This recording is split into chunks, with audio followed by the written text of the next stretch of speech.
Okay, year 13s, given that y is equal to this function, so y equals, in brackets, 5x squared plus 3 all to the power of 7, find dy by dx. So yeah, I'm going to obviously adopt what I call the chain rule.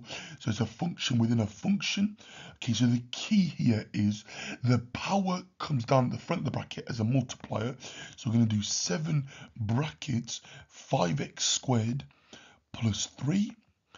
Okay, brackets closed, and then we're going to knock one from the power, and then we're going to multiply by the derivative of what's inside the bracket.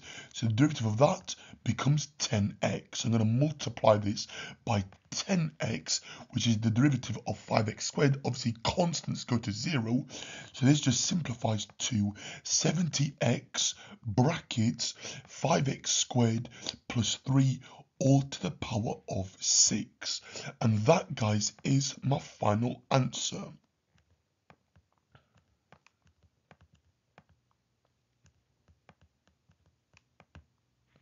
Okay.